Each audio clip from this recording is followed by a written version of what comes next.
ეხლა ვისაუბრებ ჩვენ ვინ არიან რეპტილიები ამ თეორიის შესახებ. საინტერესო პოსტს წავაწყდი Facebook-ზე. ეს ქართულ ვერსიაზე რაც არის, ეს წავიკითხოთ და მე ზოგადად ვინც არიცით რეპტილოიდურ რასაზე მუშაობს ამერიკელი დევიდ აიკი რა, დევიდ აიკი ჩაწერთ ინგლისურად, გინა რუსულად YouTube-ზე და ამოაგდებს იმდენი მასალა 9 თაობა გეყოფათ რომ მოусმინოთ. რეპტილიების შესახებ ყველაზე მაგრად აქვს დევიდ აიკს დამუშავებული ინფორმაცია. ხო და არის რაღაც საინტერესო ამ პოსტში, წავიკითხოთ, პატარა ნაწილებში არ ვეთანხმები, მაგრამ ჩემაც დავაფიქსირებ. დანარჩენ თქვენ რაში დაეთანხმებით, რაში არა, ეგ თქვენებურად მიიღეთ როგორც გინდათ. ესე იგი, რუსუდან კვირიკაშვილის პოსტია, 2019 წლის პოსტია და ჰიპნოთერაპია, რეგრესული ჰიპნოზი, რეიკი პოსტი, რაღაც ესეთი შესავალია. ხო, რეინკარნაციის თემას მე აქ კიდე რეინკარნაციაზე არის ნახსენები, რეინკარნაციას საერთოდ მართლმადიდებლობა არ აღიარებს და ანუ არც არის ეგ რეალობა. ინკარნაცია, ხო ეს რაღაც ჩასახლება შეიძლება. არ ვიცი ეგ ხალხ კარგად. მაგრამ ეხა რაზეა საუბარი? ესე იგი ეს პოსტი რო წავიკითხე ხალხო, აი სანამ წავიკითხავ, ჩემს საბეჭდილებას გეტყვით, ეს პოსტი რო წავიკითხე, მთელ ჩემი ცხოვრების განმავლობაში ძალიან ბოროტი ადამიანები ვინც შემხვედრიან, ეგენი გამახსენდნენ რა. ეხა მე ბევრი ნაცნობი მიყურებს და ამიტომ ლოკაციებს და იმებს ვერ დავასახელებ, ამიტომ აი სწავლებები, ზოგი სასწავლებელში, ზოგი სადღაც გარემოში, ზოგი სადღაც, ზოგი საერთოდ შემთხვევით რო გადაყრია, ზოგი აი ყოფილა ესეთი მომენტები ბიჭო ვიღაცა შორიდან გიყურებს ესეთი ბოროტი თვალებით, ანუ აი რაღაცები მომხდარა ძალიან ნიტო რა, აი ყველა ცხოვრებაში მომხდარა ეს თქვენ ცხოვრებაშიც და ანუ ერთადერთი ახსნა შეიძლება ვწდები, მაგრამ ჩემთვის უბრალოდ აი მოვეჭიდი ამას როგორც ახსნას, რომ ესენი არიან რეპტილოიდური რაღაცა სულის მატარებელი ადამიანები. ესენი არ არიან ადამიანები, იმიტომ რომ იყო რაღაცა სწავლებები და რაღაც ადგილები იყო, მე აი ჩემს ცხოვრებაში იყო, რომ მე უბრალოდ ვიჯექი და ვფიქრობდი, რომ მეთქი აი ამათი ვიღაც პიროვნებები შემხვედრიან, რომ მეთქი აი ამათი გვარის, აი უნდა წავიდე მეთქი სადღაც საჯარო ბიბლიოთეკაში ან სადღაც, რომ მეთქი აი ამათი გვარის ისტორია, აი წინა საუკუნეების ისტორია უნდა გამოვიკვლიო, იმიტომ რომ საიდან მოდის ფესვები, რომ ადამიანი შეიძლება იყოს ესეთი დონის ბოროტი. ჩვენ ახლა ყველანი ცოდვილები ვართ, გასაგებია ბოროტებასაც ჩავდივართ ადამიანები და აი ძალიან ბევრს ვაშავებთ, მაგრამ ანუ ხახნო შეიძლება ვიღაცა მოკლას, ცემო, აი ფიზიკურ ძალა, აი მაგაზე არ არის ლაპარაკი, აი ეს არის ისეთი დონის ბოროტებაზეა ლაპარაკი, აი ეს ადამიანურ ფანტაზიას ცილდება რა. აი ალბათ მიხვდებით რაზეა საუბარი და ვერ ვხსნით, მეთქი უნდა აი რომ იქნა რომ ჩამოვალ, მეთქი უნდა წავიდე და ამის გვარის ისტორიას გავეცნო, იმიტომ რომ რანაირად შეიძლება ადამიანი იყოს ესეთი ბოროტი, ეს აშკარად სადღაც გენეტიკიდან მოდის, ან წინაპრებში რაღაცა ყაჩაღები ყავდათ, წინაპრები თუ ვინ ყავდათ, ანუ შოკში ვიყავი, ანუ ესეთი აი ადამიანები იღვიძებდნენ და იძინებდნენ და იღვიძებდნენ იმაზე ფიქრით, ვისთვის რა ებოროტათ. ანუ ბოროტების წარმომქმნელი ბიოლოგიური მანქანები, აი არ ვიცი მე, ესენი ხალხი კი არ ცხოვრობდა, სხვისი ენერგიით იკვებებოდა.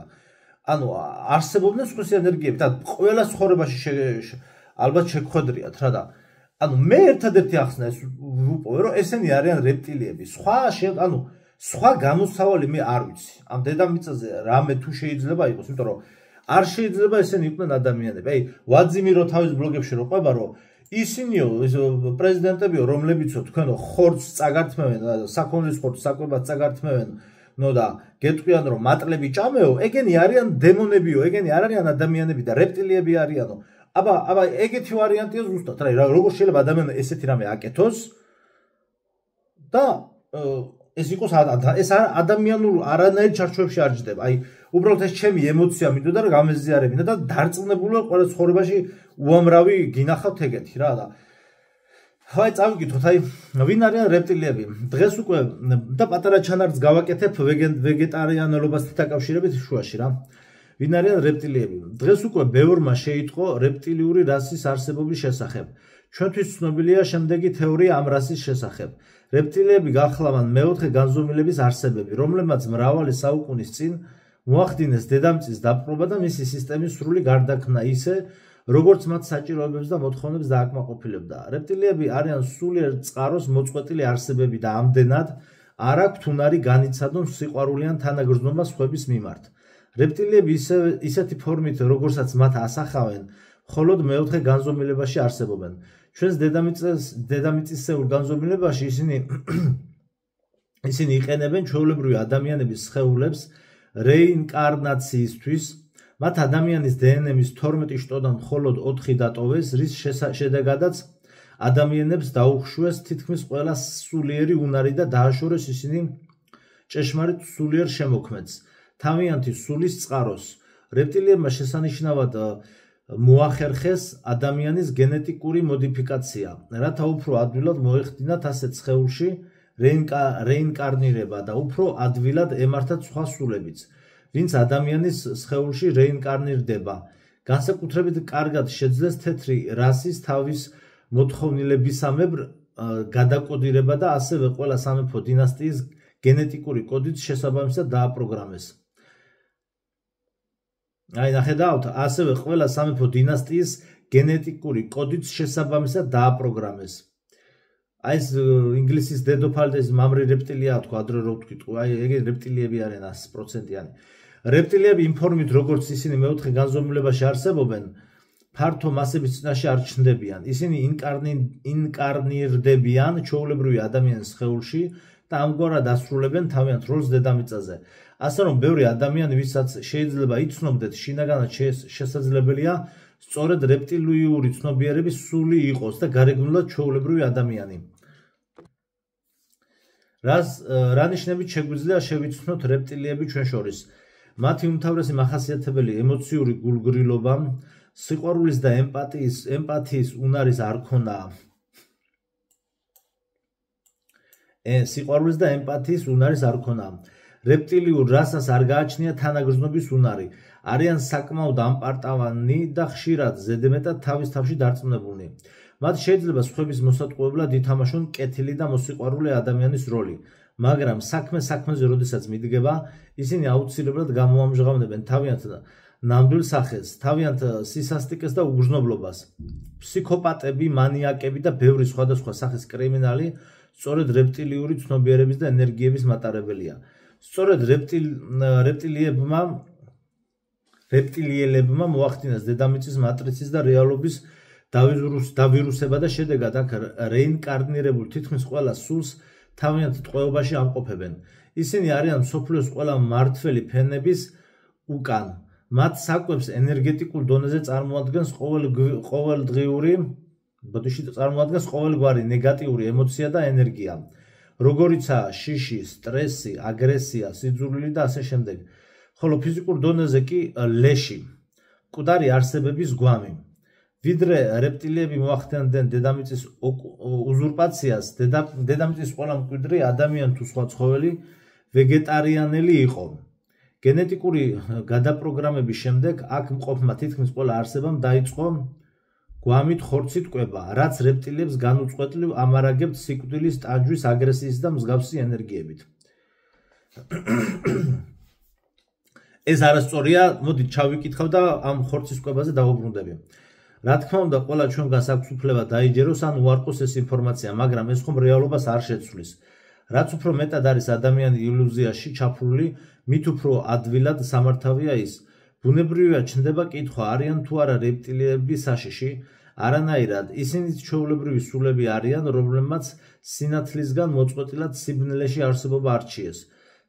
თუმცა ის დიდი ეპოქალური ცვლილებები, რომლის წინაშეც მთელი კაცობრიობა დგას დღეს, რეპტილიებსაც აძლევს შანსს დაუბრუნდნენ სულიერ საწყისს, სინათლეს და განიცადონ სულიერი ევოლუცია. რეპტილიები მხოლოდ სულიერად ღრმა ძილში მყოფ ზომბირებულ ადამიანებს ათამაშებენ თავის ჭკუაზე, ხოლო სულიერად გაცნობიერებულ და ამაღლებულ ადამიანებს მათგან არანაირი საშიშროება არ ემუქრებათ.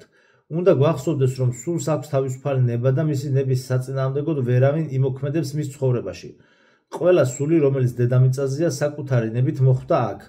თუმცა შემდეგ მრავალი ხრიკებით რეპტილებმა ბევრი სულის მოტყუება და შეცდომაში შეყვანა შეძლეს და ასე ჩატოვეს ისინი დედამიწის მატრიცაში. ახლა კი, როდესაც ყველა ინფორმაცია სრულად ხელმისაწვდომი ხდება მასებისთვის და ყველას ეუწყება სიმართლე, სულის საქმეა როგორ გამოიყენებს მას. აქვე უნდა აღინიშნოს, რომ ყველა სული, რომელიც რეპტილიურ რეინკარნაციაშია, ცუდი და ბოროტი სულაც არ არის. ისინი უბრალოდ მოწყვეტილი არიან წმიდა ღვთიურ წყაროს და თუ კი გააცნობიერებენ ამას და მოისურვებენ სინათლეში დაბრუნებას, აუცილებლად შეძლებენ ამას. ჩემს პრაქტიკაში რაღაცა ყოფნაში რაც პრაქტიკაო, ეს არ გვაინტერესებს. კაი, ხო, წავიკითხოთ მეცა. ჩემს პრაქტიკაში რეგრესული ჰიპნოზის შედეგად ერთ-ერთმა ადამიანმა აღმოაჩინა, რომ წინა რეინკარნაციაში იყო რეპტილიელი რასის წარმომადგენელი. ის ამ რეინკარნაციას სხვა პლანეტაზე გადიოდა, სადაც დედამიწიდან წაყვანილი ადამიანები მონურ ყოფაში ყავდათ რეპტილიებს. აქ რაღაცები დავაკავშიროთ, ახლა მოდი ერთმანეთს. მიუხედავად იმისა, რომ თავად რეპტილიელთა რასაც განეკუთვნებოდა იმ რეინკარნაციაში, ის უდიდეს სინდისის ქენჯდას და თანაგრძნობას განიცდიდა ადამიანების მიმართ. დღეს ის ძალიან კარგი და კეთილი ადამიანია, თუმცა დიდი ალბათობაა იმისა, რომ მისი სული უბრალოდ გადიოდა რეპტილიურ რეინკარნაციას და არც მაშინ იყო რეპტილიური ცნობიერების მატარებელი. სულიერი ევოლუციის შანსი კი აბსოლუტურად ყველას ეძლევა. როგორ ამეცეთ, რომ ხა სულების კლასიფიკაციის თემას ნელ-ნელა ვსწავლობ რა, მაინტერესებს, აი სულების კლასიფიკაცია. აშკარა რომ ადამიანებში რაღაცა განსხვავებული ტიპის სულებია. მაგრამ აქ ეხლა რეინკარნაციაში რაც ანუ ჯერ პირველ რიგში უნდა ვთქვათ, რომ ეს ამ სწავლებამ არ უნდა გადაგვაგდოს ქრისტიანობის, ესე ვთქვათ, ფერხულიდან. ქრისტიანობის საწინააღმდეგო სწავლებაში არ უნდა გადავიდეს. ამიტომ უნდა ამოვკრიფოთ ჩვენთვის საინტერესო რა არის და ცოტა გავასალიშნოთ ეს ინფორმაცია. ნახეთ როგორ ამია, აქ ეხლა რაც არის აღწერილი, რეალურად გამოდის, რომ დემონებზეა საუბარი რა. თითქმის, არ ვიცი, ზუსტად ეგ არის თუ არა, არ ვიცი, მაგრამ თითქმის. მაგრამ თუ ამ ინფორმაციას დავეყრდნობით, რომ თუ ეს რეალობაა, მაშინ შესაძლებელია ვივარაუდოთ და მე მგონი ეგ ეგრეც უნდა იყოს, რომ სხეულებში იყოს ეს დემონური სულები რა, დემონები, ან პირდაპირ დემონები, ან დემონური სულები, რასაც შეიძლება რეპტილიები ქვია. ხო და ამ შემთხვევაში რეინკარნაცია, ჩვეულებრივად ღმერთის მიერ შექმნილი სულის და ადამიანის რეინკარნაცია არ ხდება. ადამიანი ერთხელ იბადება, ერთხელ კვდება. ამ წამსის დოგმაც ვერავინ ვერ გადავალ. აღვიერა ფერცა ნათლისღებასა მოსატევებელად ცოდვათა. ერთი ნათლისღება ხდება მხოლოდ ცხოვრებაში და იმიტომ რომ ერთი ცხოვრება აქვს ადამიანს, ერთი ცხოვრება ეძლევა. და მაგაზე დრო არ ყოფნის მთელი წმინდა მამების განმარტებები ყველაფერი არის მაგაზე YouTube-იზეც და თუ რამე მაგაზე კიდე ცალკე გავავლით, ხო და აქ საუბარი ხარ რაზე ეცით, რომ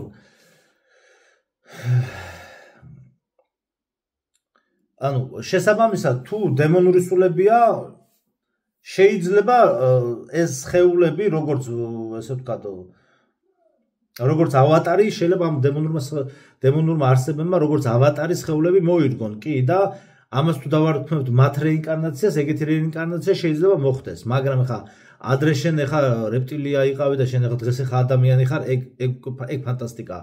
ეგ ანტიქრისტიანული სწავლება არის. ჩვენ ეს არ გვაწყობს, ვინც დაწერა და მისი საქმეა და მისი პროფესია, კი ბატონო, გაუმარჯოს თავის გზაზე. უბრალოდ ჩვენ ესე ვთქვათ, მე მაგათად ამ თემას არ მივიღებ, მაგრამ ასე ხო და ასევე შევეხოთ ძალიან მნიშვნელოვან ხორცის აკრძალვაზე და ემაზეც ვისაუბრეთ მაშინ. ეს ხორცის აკრძალვის თემას უკავშირდება, ეს ძალიან შემოგდებულია რა. ყველაფერი ნეგატიურს მიაწერენ, აი ამას ვინც ესე იგი ხორცს ჭამსო რა და საწავიდა ერთი წუთით დონეზე არსებულ გვამიო. ვიდრე რეპტილიები მოხდეთ ხო უზურპაციას დედამიწის ყველა მკვიდრი ადამიანი თუ სხვა ცხოველი ვეგეტარიანელი იყო. ადრე ყველა იყო ბალახის მჭამელი, მაგრამ ნახეთ გენეტიკური გადაპროგრამების შემდეგ აქ მყოფმა თითქმის ყველა არსებამ დაიწყო გვამით ხორცით კვება, რაც რეპტილიებს განუწყვეტლივ ამარაგებთ სიკვდილის, ტანჯვის, აგრესიის და მსგავსი ენერგიებით.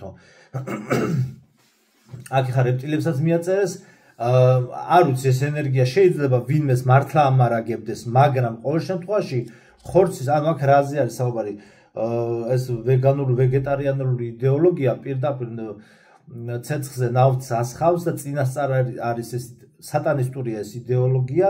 ეს იდეოლოგია წინასწარ არის შემუშავებული, როგორც აი ფემინიზმი და სხვადასხვა მსგავსი, რომ აი ჩიპიზაციის დროს ხორცის აკრძალვაზე და მაგაზე აი ამ ცეცხლზე დაესხათ ნავთი და ბენზინი რა. ანუ მოსახლეობის ნაწილი უკვე ვეგეტარიანელი ყოფილიყო, აი ხორცის აკრძალვის ვიდეოებში ვისაუბრეთ და მალე იქნება თქო 2 წლის წინ ლაპარაკი გამომლანძღა ხალხმა და აგერე უკვე მიდის ახლა უკვე საბაჟოზე შემოვიდა ხორცი ვითომ შეამოწმეს რაღაცაო სალამანდრებიო თუ რაღაცა ბაქტერიები და 1000 რაღაცას რა ქვია რაღაც ბაქტერიები და პარაზიტები აღმოაჩინეს თვითონ ეხა მანამდე არ იყო თითქოს პარაზიტები. კარგია კაც რო აღმოაჩინეს და რო შეამოწმეს რა ჯობია მაგას, მაგრამ ეგ იმას კი არ ნიშნავს რომ უნდა ადგე და ხა ხორცი აკრძალო მთლიანად. დაწარმოეთ ნატურალური კაცო, ხო? ხო და მაგაზე ხა ბიბლიიდან გავცეთ პასუხი რომ ხორცის ნახეთ როგორ ამია ხორცით ყვება ადამიანმა რომ ადამიანს რო ხორცით ეკყვება ეს დაუშვა ღმერთმა. ნუ არ ვიცი ეს ხალხი რომლებიც ლაპარაკობენ ამ იმაზე რომ ხორცი აი არ ვიცი ღმერთზე, ანუ ამ სამყაროში ღმერთზე მაღლა იერარქიულად ვინ დგას, არ ვიცი ეს ვიღაცა ხალხი დგას. აძლევენ თავიანთ თავისუფლებას რომ ესე იგი ანუ ღმერთის მიერ მოცემულ უფლებას რომ ხორცი ჭამო, უფლებას კი არა, აუცილებლობას დაჟე. ამას გიკრძალავენ, ანუ ესო არ შეიძლება. ანუ ღმერთზე მაღლა აყენებენ თავს რა, ნუ სასწაულია ხო? ხო და წაგიკითხათ რაღაც მონაკვეთს. მანამდე ხა გაჩვენოთ რომ ვეგანურის ეწერა რა რძე რა და ძალიან მაინტერესდა და გამისინჯა და მეთქი რძეში იმაში ყავაში შეურევ თქო რძის მაგივრად თქო რა მარხვაში და მაინტერესდა და ეხა წყალი ჩავასხი ხა გამოვიყენე და ვიყიდე რა ასეთი 7-8 ლარი ღირდა რა. ეს არის ალმონდ რაღაცა ნუშის არომატი. და ჩვეულებრივი წყალია. ამის მიღება კი არ არის სატანიზმი, უბრალოდ ეს როგორც ინგრედიენტი დამჭირდა და მეთქი ეს ვეგეტარიანული პროდუქტი რაღაცა შემეც გამოვიყენოთ ხო? ხო და სასმელი ნუშით, კალციუმით, ვიტამინ D3-ით, პასტერიზებული ნეტო ინგრედიენტები. ახლა პირდაპირ ინგრედიენტები სასმელი წყალი 91%. აი ჩვეულებრივი წყალია, რძისფერი ნუშის გემოთი და ცოტა ვითომ რძის არომატით რა. თითქმის წყალია რაღაცა გახსნილი რძეში. დიდი არაფერი, მაგრამ უგემური არ არის. არ ვიტყვი რომ უგემურია, მაგრამ ნუ ახლა ვეგეტარიანელებს და იმათ თუ ვეგანებს როგორც არის მაგათთან, ნუ რაღაც შემცვლელად გამოადგებათ ნამდვილად რა. ნუ ყავაზე წავიდა არ იყო, გამოყენებამდე შეანჯღრიათო და რაღაც ესეთი რაღაცა იყიდებოდა. სპარში არა, იმაში იყო, გვირილაში ვიყიდე. შემხვდა. ხო და აი ახლა ესე თქვა მინდა. იმისათვის რომ ეს იდეა, ესე ვთქვათ რომ ესე ხორცით ყვება, რომ თითქოს ეს რაღაცა საშინელი დანაშაულია, ეს იდეოლოგია მეც შექმნა და მოიფიქრა, ეს რომ გავაქარწყოთ, მოდი ახლა ბიბლიის ერთი ადგილის განმარტება წავიკითხოთ, როდესაც ესე იგი წარღვნის დროს ნოემ რომ კიდობანი ააგო და ასე შემდგომ, მოგეთ როდესაც ძველ აღთქმაში შესაქმეში, როდესაც დამთავრდა წარღვნა, ნოე გამოდის კიდობნიდან და იქ უკვე ხა ჩვენ სხვა ლიტერატურიდან და სხვა ესე ვთქვათ მასალებიდანაც ვიცით რომ სავარაუდოდ მოხდა კლიმატის ცვლილება, ანუ აშკარად იმხელა დიდი წარღვნა იყო რომ ბევრი რამე შეიცვალა, რა თქმა უნდა, კლიმატის ცვლილებაც მოხდებოდა. არსებობს იქ რაღაც ვერსიები, ვიდეოები, რომ აი ატმოსფერული წნევა იქამდე აი როგორ იცით წარღუნამდე ატმოსფერული წნევა იყო რაღაცა ტერმინები არ ვიცი, ბევრად დიდიო და ჟანგბადის შემცველობაც უფრო მეტი ძალიან დიდი იყო ჰაერში, ანუ იმდენად ეს კლიმატი და ის იმდენად სხვანაირი იყო, რომ წარღუნამდე ანუ ადამიანი 100 კილომეტრს ისე გაირბენდა, არც კი დაიღლებოდაო რა. ესეთი ვერსია არსებობს, ხო და ამიტომ ესე ვთქვათ გაუარესება ხდება კიდე უფრო სიტუაციის ბუნებაში. ნოე როდესაც გამოდის იქიდან რა ქვია კიდობნიდან ეს ჩემი ძველი აღთქმის ლექტორის გამოცემული აი სამებაში ვიყიდე რამდენი 2 წლის წინ ბატონი გიორგი გვასალიას წიგნია შესაქმის განმარტება და ძალიან კარგად არის დამუშავებული აქ მასალები რა პირველი ტომია რა 30 ლარი და სამებაში კიდე სამე თუ არის არ ვიცი აი ხა ერთი აბზაცი წავიკითხოთ რა ეს წმინდა მამების ნაშრომებზე დაყრდნობით არის ეს განმარტება მოცემული პირდაპირ წავიკითხოთ აი ხა შეხედეთ მეორე რაც აღნიშნულ კურთხევაში ჩვენს ყურადღებას იქცევს არის საკვებად ხორცის დადგენა ნეტარი თეოდორიტეს მოსაზრებით იმდენად რამდენადაც ღმერთი წინდან წინ ხედავდა რომ ადამიანის უგუნურება იქამდე მივიდოდა რომ ცხოველების გაღმერთებას დაიწყებდა ამიტომაც ადამიანს ცხოველის ხორცი საჭმელად მისცა აქ არ არის ნახსენები ის თუ კონკრეტულად რომელი ცხოველისა თუ ფრინველის ხორცის მიღების უფლება მიეცა ადამიანს თუმცა უნდა ვიგულისხმოთ რომ მსგავსად იმისა როგორც რჯულის მოცემამდე არსებობდა წმინდა და არაწმინდა ცხოველების გარჩევა, ასევე მოსეს დრომდეც იქნებოდა რაღაც წესი, რომლის მიხედვითაც საკვებად ვარგისი ცხოველი თუ ფრინველი საკვებად უვარგისისგან გაირჩეოდა. მოსე წინასწარმეტყველი მოგვიანებით ამ კლასიფიკაციასა და კლასიფიკაციის ნიშნებს უფრო დაწვრილებით დაწერს რჯულში. იმდენად რამდენადაც ადამიანს ხორცი ჯერ ნაჭამი არ ჰქონდა, ამიტომ ღმერთი ერთგვარად ასწავლის მას ხორცით კვების წესს. ადამიანი ხორცით უნდა იკვებებოდეს არა ისე, როგორც ცხოველი, არამედ სისხლის გარეშე. ასე ვთქვათ, ადამიანურად. სწორედ ეს მოიაზრება იმაში, რომ ღმერთი ხორცის საკვებად მიღების უფლების მიცემის ნახეთ, მოიცამ, სწორედ ეს მოიაზრება იმაში, რომ ღმერთი ხორცის საკვებად მიღების უფლების მიცემის შემდეგ დაზენს, რომ ის მწვანე ბალახივით უნდა ჭამოს ადამიანმა. აქ ხა ამ წუთას ეს მეორე ხარისხოვანია ეს წმინდა და არაწმინდა ცხოველებად სპირობითად ესე რომ ვთქვა რჯულში მერე დაიყოფა მოსეს დროს, მაგრამ რაღაცა ტიპის განსხვავება იქნებოდა მანამდე, რა თქმა უნდა, გვირიც უფრო შეჭამდა ვიდრე ყვავს ადამიანი, ვთქვა გვირიც თუ ან ქედან შემოაგდებდა ვიდრე ქორს და არწივს. ხო ხვდებით, ანუ ეს განსხვავება ეს იქნებოდა, მაგრამ აქ ამ წუთას ამას მნიშვნელობა არ აქვს. აი აქ არის მნიშვნელოვანი რა რომ ნეტარი თეოდორიტეს აზრით, რადგან რამდენადაც ღმერთი წინდაწინ ხედავდა, რომ ადამიანის უგუნურება იქამდე მივიდოდაო, რომ ცხოველების გაღმერთებას დაიწყებდაო, ანუ ვეგანურ, ვეგეტარიანულ ამბებში, აი ამ მიდგომებში, ანუ სრულად არა, მაგრამ ანუ ცხოველების გაკერპების, ანუ და გაღმერთების და გაკერპების ელემენტები არსებობს და ანუ შეიცავს აშკარად, იმიტომ რომ ეს ვითომ ცოდვა ცხოველი, ვითომ ცოდვა იქ საქონელი ან რაღაც ქათამი და ასე შემდეგ, რა თქმა უნდა, ყველა ესე თქვა დასაკლავად მაინც ადამიანს გეცოდება, მაგრამ მაინც იქ ამ ვითომ ცოდვას ზახილში, ანუ გაკერპების ელემენტებს შეიცავს ეს იდეოლოგია. აქ ხა თვითონ მეორე საკითხია ის, რომ ეხლა მაგალითად ამერიკაში და ძალიან დიდ ქვეყნებში და დიდ შტატები და რაც არის დიდი ინდუსტრიები და დიდი ტურისტული ზონები რაც არის ზოგადად ანუ ინდუსტრიამ რომ იმუშაოს ანუ საჭიროა წარმოვიდგინეთ მთელი ესე იგი მთელი რამდენიმე ქალაქი მსოფლიოში კი არა უამრავი ქალაქი რომ ოფისებში ზის ამდენი ხალხი ხო ამათ ხო გამოკვება ჭირდებათ ანუ ისე რომ ანუ ჰუმანური სოფელში როგორც ხდება ანუ სიტყვაზე ქათმის კარგ პირობებში გაზრდა ფრინველების და ანუ ცხოველების კარგ პირობებში გაზრდა ანუ ჰაერზე ანუ რაღაცა 1 კვადრატულ მეტრზე 50 ქათამი და 100 ქათამი რო არ არის ჩაჭყლეტილი იმ ფერმაში როგორც ხდება ინდუსტრიებში და იქ რო ხდება ესე იგი ანუ ჰაერზე ისე არ არის იქ იმიტომ რომ შენ თუ გინდა რომ ოფისებში გეჯდეს ეს ამდენი ადამიანი მილიონობით ადამიანი მაშინ შენ ანუ ესე ჰუმანური მეთოდებით ქათმების გაზრდას ვერ მოასწრებ იმიტომ რომ ფიზიკურად ვერ მოასწრებ ამდენი მილიონი ადამიანის გამოკვებას ანუ ის მეთოდები რაც თქვა ამერიკაში განსაკუთრებით და ევროპულ ქვეყნებში ძალით ძროხების მოწვევა და მე ის უჩირკდება და იტანჯებიან ეს საქონელს ეს ყველაფერი ნამდვილად არახუმანური მეთოდებია მაგრამ მაშინ სოფლიო ანუ ფიზიკურად ვერ მოხერხდება აი მიდიხარ სიტყვაზე იტალიაში ხო აი მაგათ გინდა იტალიაში ჩახვიდე სადაც ძალიან მაგარი ის ესპანურ კუნძულებზე ხარ ან სანაპიროებზე და დაისვენ იქ რო რესტორანი მუშაობს აი ნატანჯი ცხოველების ხარჯზე მუშაობს მაშინ მოკვდება ტურიზმი ანუ მარტო სასოფლო-სამეურნეო დონის ეს აგროტურიზმი იქნება და მაშინ მოკვდება ტურიზმი ანუ უნდა აირჩიოს საზოგადოება მაგ არის საუბარი შენ თუ გინდა ლაქშერი ცხოვრება მაშინ იცოდე რომ ეს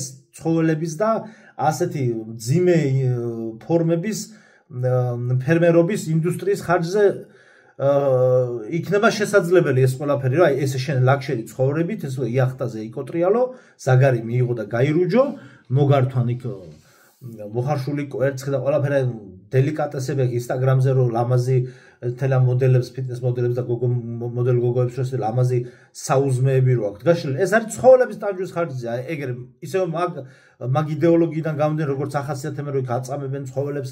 ნამდვილად არ არის სასიამოვნო საყურებელი, გოჭებს რო გადაყრიან სადღაც ეს დანადგარები, მე გადახერხავენ.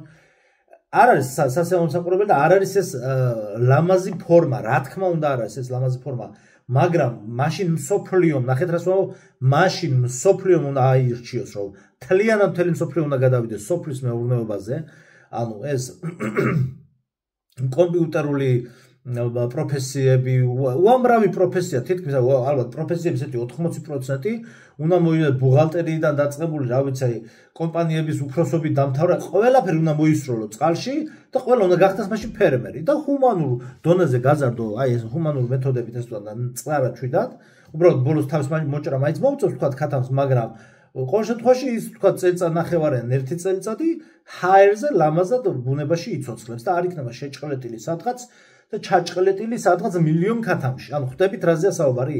ანუ მსოფლიო ისიც გინდა შენ ლაქშერი ცხოვრებაც გინდა, მე ხამას ირონიულად და ცუდად კი არა ვამბობ, ანუ ვიმეს მიმართ, ანუ შენ ლაქშერი ცხოვრებაც გინდა და თან ეს ყველაფერი და თან ეს ინდუსტრია არ არსებობდეს, ეგრე არ გამოვა. კი ბატონო, მაშინ გქონდეს ლაქშერი ცხოვრება, მაგრამ იქნები მშიერი, იმიტომ რომ შენ როგორც ამობ, რომ არ გინდა რომ იქ ძროხა მიტანჯოს და ძალით წველონ, მაშინ შენ არათუ ვერ ჩამოგისწრებს რძე, ანუ ის გზაში გაიხარჯებ, ანუ ტურისტულ პუნქტებამდე ვერ მოვა რძე, იმიტომ რომ მაცივარ მანქანამაცივრებით რო ჩამოგიტანო, ანუ ხო ხდებით დისტრიბუციის ამბავში. ანუ ფიზიკურად შენამდე ვერ მოვა, ტურისტულ პუნქტებამდე ვერ მოვა რძე, იმიტომ რომ სანამ ქალაქამდეც ვერ მოვა, იმიტომ რომ ქალაქამდე სანამ მოვა, ორ სოფელს გამოივლის თუ არა, იმას უკვე გზაში იყიდიან, ანუ წარმოება ვერ მოხდება ამ ხელა რაოდენობის. ანუ ან ავირჩიოთ ესე, ან ავირჩიოთ ისე. ანუ მე მგონი გასაგებად თქვი ეს ხო და მოგედა ამას აქ ეს თვითონ აზროვნების ამბავში გაკერპების ელემენტებს შეიცავს ეს იდეოლოგიები. მით უმეტეს რომ მე იქ მაინც რაღაცა ოქროს ხბო გააკეთეს იქ, როდესაც მოსევა ანტიმცნების მისაღებად თაზე რო იყო გასული და რო ჩამოვიდა დახვდა, მაინც დახვდა ის ოქროს ხბო და რაღაცა კერპად გაკეთებული, მაგრამ და ეს მთელი სოფლიო ისტორიის ეს ვთქვათ განმავლობაში ხდებოდა რაღაც ცხოველების გაკერპება და ზოგიერთ იმაში რა რელიგიებში დღესაც არის რა ვთქვათ გაღმერთება ცხოველების გაღმერთება და ასევე ხო მოგეთ დაყოფას თავი გავანებოთ და ნახეთ რა წერია, იმდენად რამდენადაც ადამიანს ხორცი ჯერ ნაჭამი არ ქონდა, ამიტომ ღმერთი ერთგვარად ასწავლის მას ხორცით კვების წესს. აი აქ უნდა შევნიშნოთ ერთი დეტალი კიდე, აი სტეიკების თემა, განსაკუთრებით ეს არის გავრცელებული სტეიკებში.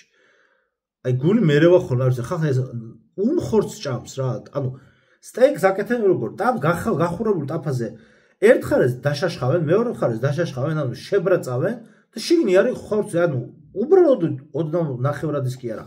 აი უმია რა, რასაც თქვი ხორცს ჭამენ, პლუს სისხლი გამოზდის.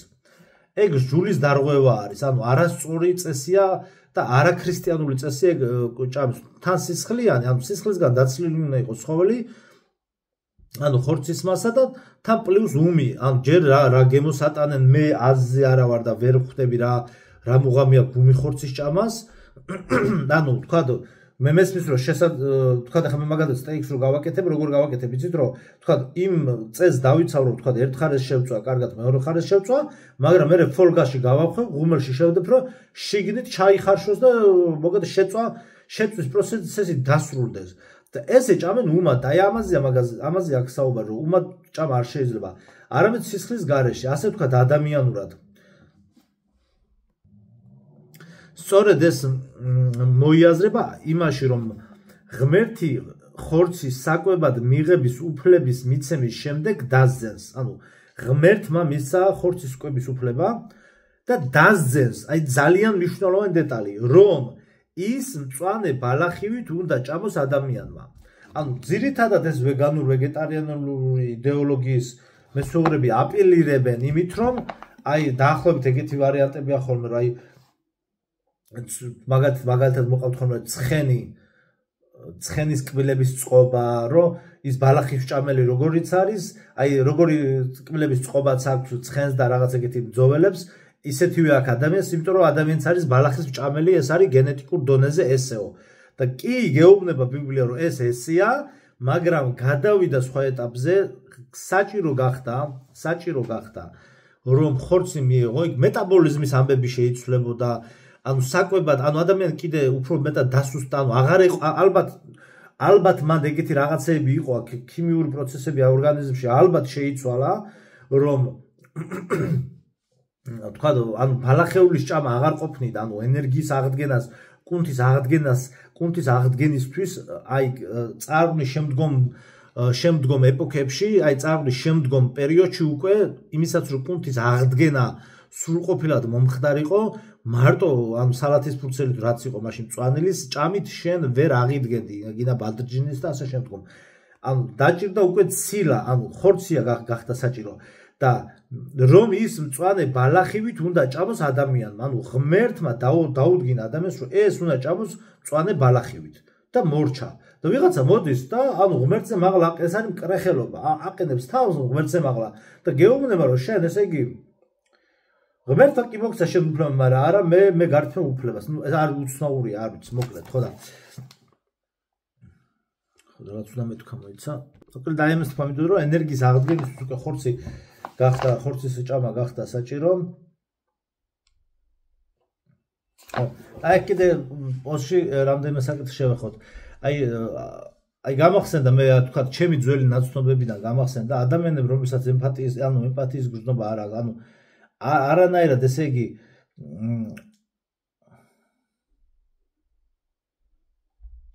არის ერთი წამით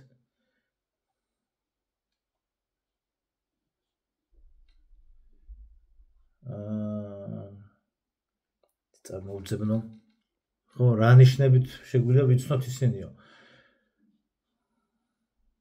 ემოციური გულგრილობა სიყვარულის და ემპათიის უნარის არ ქონა რეპტილიურ რასას არ გააჩნია თანაგრძნობის უნარი ალბათ გაგახსენდებათ ადამიანები ვისაც არანაირი თანაგრძნობის უნარი არ გააჩნია თუ რამეს გამოუხატავს ეგეც ყალბად რა მათ შეიძლება სხვების მოსატყუებლად ითამაშონ კეთილი და მოსიყვარული ადამიანის როლი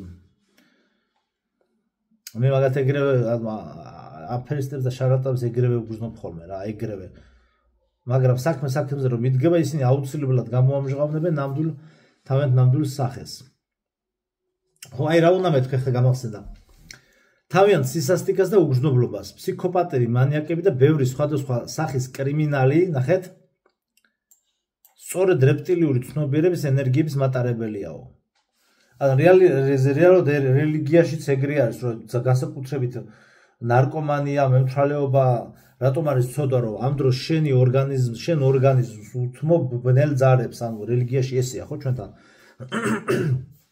ასე ვთქვათ შენი სრულად გაკონტროლება შეუძლიათ უკვე დემონებს თითქმის ამაზე აქვს საუბარი რა ხო და უბრალოდ ზოგი სიფხიზლეშიც ესეთია ამაზეა ლაპარაკი და აი აქ მინდა დააკვირდეთ ერთ საკითხს აი მამაკაცურ დაპირისპირებებში და რაღაცა მე რასაც დავკვირები ვარ ხალხო ნახეთ რისი თქვა მინდა მე სულ მეგონა ხოლმე აი ხო გინახავთ აი რესტორნებში ჩხუბები უამრავი აგრესიული რაღაცა აი აქტი მომხდარა ფაქტი დაფიქსირებულა ქუჩაში უამრავი რაღაცა კრიმინალური გარჩევები და ასე შემდგომ რა რაც შეიძლება არის რა თქმა უნდა ჩვეულებრივი ამბავი ზოგან ვიღაცა ვაშკაცურად რაღაცას იცავს ოჯახს იცავს სიტუაციას იცავს თავის თავს იცავს და არის ესეთ სიტუაციებიც მაგრამ აი მე ჩემ დაკვირვებას ვიტყვირო აი მე დავკვირებულა და სულ მიკვირდა ბიჭო აი უყურებ ტიპს ანუ ვაფშე ანუ აი რაინდული და მამაცური და ვაშკაცური აი ვაშკაცური სულისკვეთება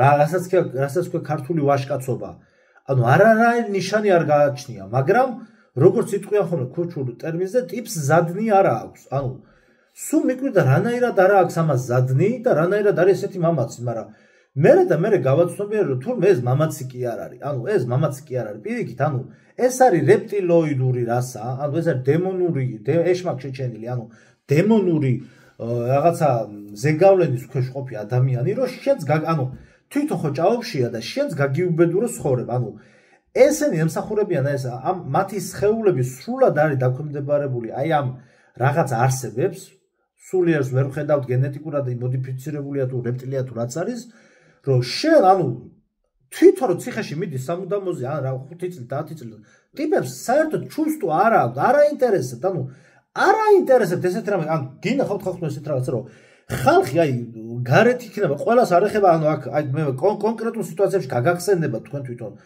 ანუ ადამიანი მიდის ისეთ რაღაცაზე, მე არ ვამბობ იმას რომ აფექტის მდგომარეობაში ყველას შეიძლება შეგვეშალოს და მეც რაღაცა შემშლი და ყველა შეგვშლა, მაგრამ ანუ ტიპები გამიზნულად, ანუ ცხოვრების წესი აქვთ ესე რომ აი ჩაითრიონ, ესე იგი იმაში კონფლიქტში ჩაითრიონ ადამიანები და თვითონ სროგზე წავა და ციხეში წავა, ეგ არ აინტერესებს.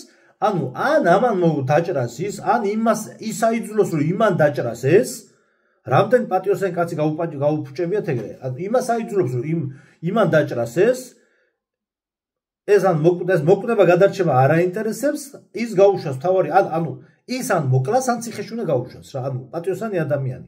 აი ეს არის მატრიცა ზუსტად რა, ანუ არ ასვენებენ ესენი რა, ანუ ხომ მიხვდით რაზეა საუბარი. ანუ სულ მეგონა რომ ეს ხალხი იყო მამაცი. რა მამაცი, რის მამაცი? საერთოდ არაფერ შუაში არ არის აქ სიმამაცე. მამაცი კი არა თურმე ანუ რაღაცა ჯადოების ქვეშ არის, რეპტილია ტიპი და უნდა რომ თვითონ ჯოჯოხიში ცხოვრობს და თავის ჭაობში უნდა რომ ჩაგიტრიო შენც. შენ რო წყდარად ცხოვრობ, ის არ უნდა მოგასვენოს, ენერგიები გამოგწოვოს, მატრიცას მისცეს წილად შენი ენერგიები. აი ეგ არის, იმიტომ რომ აი მე თელი აი გეუბნებით. მე სხვა ახსნა ვერ მოუგზავნა. ეს ჩემი აზრია, უბრალოდ რა თქმა უნდა კონკრეტულ სიტუაციებს ეხება, თქვენ ეს კონკრეტული სიტუაციები თქვენ თვითონ უნდა გაანალიზოთ თქვენს გონებაში ვინ არის რეპტილია და ვინ რა არის და ვინ რა არის. იმდენი შემთხვევა ყოფილა ხა სუფრებზეც და უკვე მე ვერ ვდგებ ყოფილა შემთხვევა ამდგარო სუფრნად წამოსულა რა. იმიტომ რომ ხალხი ისე იქცევა ზოგჯერ რავი თავში ბოლომდე თუ ჩაარტყავ აი თუ გაუყრი დანას აი სხვა მოქმედების არეალს არ გიტოვებს. ანუ ის კი არა რომ სიტყვაზე რაღაცა გითხრა და არ მოგეწონა, ანუ ისე მიყავს საქმე რომ ანუ შუბლზე აწერია მომკალი რა, ამ ტიპი მგონია მომკალიო რა. ანუ იქამდე მიგიყვანს რომ რაღაცა კრიმინალი უნდა ჩაგადებინოს. რამდენჯერ ამდგარო სუფრდა წამოსულა რა. სხვა სუფრებზე ხო მაქსიმალურად ვერ იდეები, მაგრამ იმდენად არაადეკვატური რაღაცები ხდება ხოლმე. იმიტომ ადამიანი არ გიცნობს, გეტაკება, რაღაცა საშინელებებს გიწყობს, პროვოკაციას გიწყობს და ფიქრობ კაცო, ესეთი რანაირად არის ეს ჩემზე მამაცი კაცო ხა მეც და აი ზუსტად მაგაშია პროვოკაციის ფიშკა რომ შენ გაიძულოს რომ დაუმტკიცო რომ იცი რა მეც მამაცი ვარ და მიდის მე ხანჯლაობა ჩხუბი და ამიტომ არის ამდენი კრიმინალი რო ხდება ქვეყანაში ძალიან გააქტიურებული ეს ბოროტი ძალების მოქმედებები რა. იმიტომ რომ მით უმეტეს აპოკალიფსურ რეალობაში შევდივარ, სადაც წმინდა მამები ამბობენ რომ ჯოჯოხეთში ბოროტის სულები აღარ დარჩებიან, იქ საქმე აღარ იქნებაო. ყველანი ამოვლენ ზევითო რა. აი ეგ არის რეპტილიური რასა, ალბათ რა, ეს ჩემი მოსაზრება გაგიზიარეთ. კიდევ უფრო პროფესიონალურ დონეზე დევიდ აიქს აქვს და რამდენიმე სტატიას და ვიდეოს თარგმნის ამომავლოთ და აუცილებლად მაგასაც გაგიზიარებთ. ალბათ საინტერესო იყო, არ ვიცი, ჩემი აზრი მაქსიმალურად შევეცადე რამენერად ჩამოეყალიბებინა და ანუ ეს საინტერესო სტატია იყო ამ ქალბატონს, მადლობა. შეიძლება ბოლომდე არ ვიზიარებ ყველაფერს, მაგრამ სტატია საინტერესოა.